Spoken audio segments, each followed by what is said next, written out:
महिलाओं को 33% आरक्षण पर भाजपा की प्रेस वार्ता। प्रभारी मंत्री निर्मला भूरिया ने बताया ऐतिहासिक फैसला।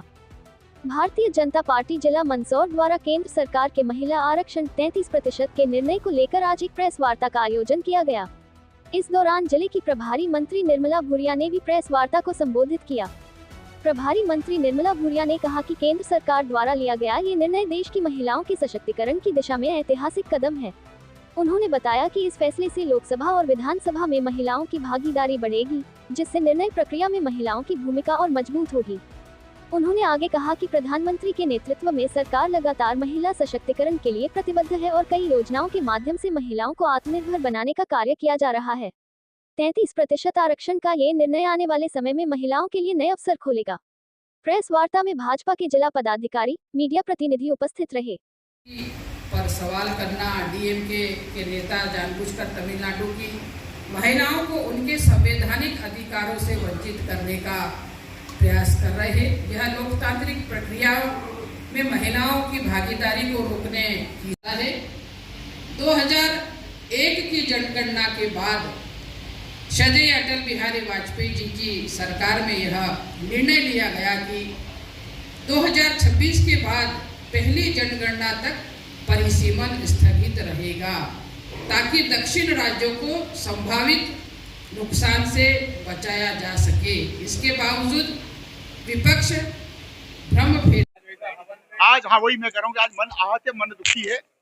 इस बात को लेकर के हम कांग्रेस के लोगों से पूछना चाहेंगे कि हिंदू संस्कार और सनातन धर्म को क्या सोनिया गांधी के इशारे पर, क्या राहुल गांधी के इशारे पर, क्या प्रियंका वाड्रा गांधी के इशारे पर आप हिंदू समाज और हिंदू संस्कृति और हिंदू के जो संस्कार है उनको नेस्तनाबूद करने को लेकर के, उनको नीचा दिखाने को लेकर के आप साकल्य आपके हाथ में है, हवन की ज्योत प्रज्वलित हो रही है, वो जमीन आपने पवित्र करी नहीं, कोई पुजारी बैठा नहीं। साकल्य जब हम हवन में करते हैं तो स्वाहा बोलते हैं। आप संस्कार और संस्कृति को दरकिनार कर रहे हैं, किसके इशारे पर कर रहे हैं? हम कांग्रेस के लोगों से पूछना चाहते हैं।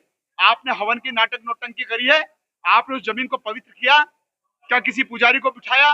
जब आपके हाथ में साकल्य है, आपके सामने कुंड है हवन का, अग्नि ज्योत प्रज्वलित हो रही है, और आप जब स्वाहा बोलने की जगह मोदी जी के बारे में गंदे शब्द उपयोग कर रहे हैं, तो क्या यह हवन को रिलेटेड है? क्या यह हवन की मर्यादा के अंतर्गत है? क्या कांग्रेस की सोची समझी रणनीति, ये राजनीति राहुल गांधी के इशारे पर, सोनिया गांधी के इशारे पर और प्रियंका वाड्रा गांधी के इशारे पर मंदसौर की कांग्रेस ने किया? जीतू पटवारी जी का एक बयान सामने आया है। जीतू पटवारी जी का कहना है कि 2023 में सर्वसहमति से बिल प्रस्ताव पास किया गया, अब फिर वापिस गुमराह किया जा रहा है और देश को बांटने का गुमराह कांग्रेस ही कर रही है। जब 2023 में सर्वानुमति से पेश हुआ तो इसके जो आवश्यक संशोधन है, जो परिसीमन की बात है 2011 का परिसीमन, अब 2011 के परिसीमन के आधार पर सीटों का कैसे आवंटन कर सकते हैं? 11 के आधार पर कैसे आप आरक्षण को तवज्जो दे सकते हैं? दक्षिण भारत की जो जनसंख्या नहीं बढ़ी है उसका दोष हमारा थोड़ी। क्या कांग्रेस के मन में कि दक्षिण भारत में हमको नुकसान हो जाएगा?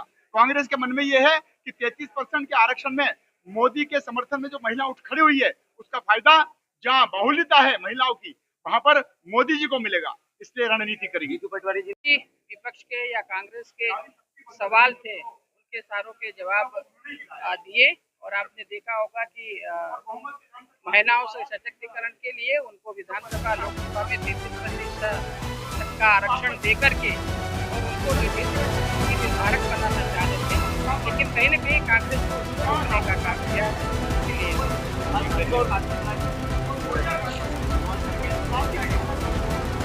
देखिए, कांग्रेस ने जो कृत्य किया है उसको छुपाने के लिए कुछ लोग कृत्य करते रहते हैं, तो उनका चर्चा कहाँ है?